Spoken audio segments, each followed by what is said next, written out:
Hello, नमस्कार। मैं Rakesh Kumar, assistant professor भगवान आदिनाथ कॉलेज ललितपुर से। हम लोग बीएड सेकंड ईयर को पढ़ रहे हैं, बीएड सेकंड ईयर का first paper, historical perspectives of Indian education, भारतीय शिक्षा के ऐतिहासिक परिप्रेक्ष्य, इसका सेकंड यूनिट पढ़ रहे थे। सेकंड यूनिट में हम लोग मैकाले मिनट्स को पढ़ रहे हैं। कल तक हम लोगों ने मैकाले के बारे में जाना और उसके बाद कल फ़िल्ट्रेशन थ्योरी को जाना था और आज हम लोग इसके मैकाले मिनट्स को पढ़ेंगे कि मैकाले का विवरण पत्र जो था वो क्या था? मैकाले ने जो यहाँ इसमें रिपोर्ट लगाई वो रिपोर्ट में क्या उसने भेजा ब्रिटिश सरकार को, कंपनी को। मैकाले मिनट्स में जो 1813 का जो विवाद चल रहा था जिसके लिए मैकाले को यहाँ विशेष कानूनी सलाहकार के लिए भेजा गया था यहाँ पे। तो उसने अपनी रिपोर्ट में लिखा उसमें सबसे पहला पॉइंट उसने लिखा, कुछ पॉइंट्स में उसने अपनी रिपोर्ट को लिखा है। सबसे पहले पॉइंट्स में उसने लिखा है कि साहित्य शब्द जो है उसकी व्याख्या उसने की है। साहित्य शब्द के लिए उसने कहा है कि जो 1813 के आज्ञा पत्र में धारा 43 में था कि साहित्य के उत्थान के लिए जो है 1 लाख रुपए की धनराशि खर्च की जाए। तो उसके लिए उसने कहा कि साहित्य से मतलब जो है हिंदी, संस्कृत, अरबी, फ़ारसी भाषा से नहीं है। उसने कहा साहित्य से अर्थ है अंग्रेजी साहित्य से और इसी के आधार पर हम नवीन आधुनिक ज्ञान लोगों को दे सकते हैं। अंग्रेजी के माध्यम से ही लोगों को हम और अच्छी आधुनिक शिक्षा प्रदान कर सकते हैं। ठीक? दूसरा उसने पॉइंट बताया भारतीय विद्वानों की व्याख्या। तो भारतीय विद्वानों के लिए उसने इसका बड़ी चतुराई से इसका जवाब दिया, बड़ी चतुराई से उसने अपने पॉइंट को लिखा। उसने कहा कि भारतीय विद्वानों से तात्पर्य है जो अंग्रेजी साहित्य के जानकार हैं, जो अंग्रेजी साहित्य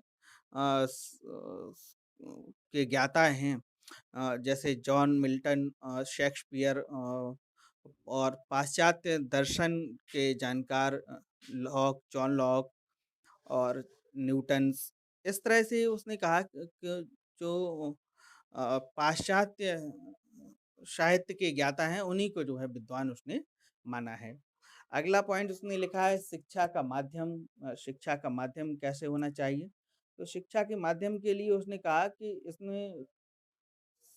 कहा कि जो भारतीय भाषाएँ हैं, हिंदी, अंग्रेजी, संस्कृत सॉरी अंग्रेजी नहीं हिंदी और संस्कृत, अरबी, फ़ारसी ये भाषाएँ ये शिक्षा का माध्यम नहीं होने चाहिए। उसने कहा माध्यम के लिए ज अंग्रेजी भाषा को ही चुनना चाहिए। उसने कहा कि माध्यम अंग्रेजी भाषा के माध्यम से हम ब यहाँ के लोगों को वैश्विक स्तर की वर्ल्ड क्लास की जो है एजुकेशन प्रोवाइड करा सकते हैं। उसने यहाँ के साहित्य को बिल्कुल नथिंग कहा, ज़ीरो कहा। उसने कहा कि पूरे भारत का जितना साहित्य है इन भाषाओं का पूरा जो साहित्य है, उस साहित्य की तुलना उसने कहा कि एक जो है एक अच्छे यूरोपियन लाइब्रेरी की एक अलमारी के बराबर भी नहीं है ये साहित्य जो है इतनी धज्जियाँ उड़ा दी उसने भारतीय साहित्य की।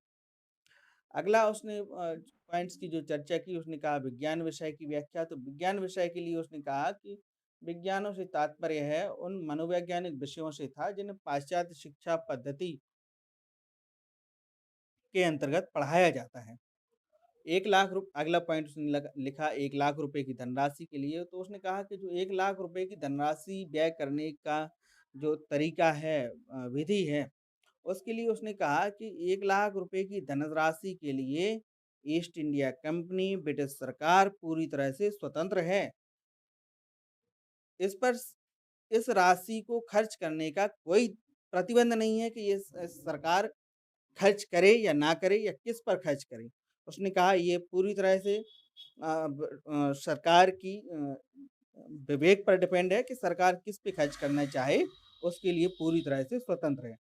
लेकिन उसने कहा कि मेरे हिसाब से लेकिन ये जो राशि है, ये वेस्टर्न शिक्षा पर अंग्रेजी साहित्य के उत्थान के लिए खर्च होनी चाहिए। अगला पॉइंट इसका लिखा अंग्रेजी का पक्ष चूँकि वो अंग्रेजी का पक्षकार था, अंग्रेजी का बहुत बड़ा ज्ञाता था, जानकार था। तो उसने अगला पॉइंट इसमें अपनी रिपोर्ट में लिखा अंग्रेजी के फ़ेवर में, अंग्रेजी का पक्ष लेके उसने कहा कि अंग्रेजी जो है ये सभी पश्चिमी भाषाओं में सर्वश्रेष्ठ भाषा है, सबसे पहली बात। दूसरा उसने कहा कि अंग्रेजी का जो जानकार है, अंग्रेजी की जो इसका ज्ञान रखता है, वह सर्वाधिक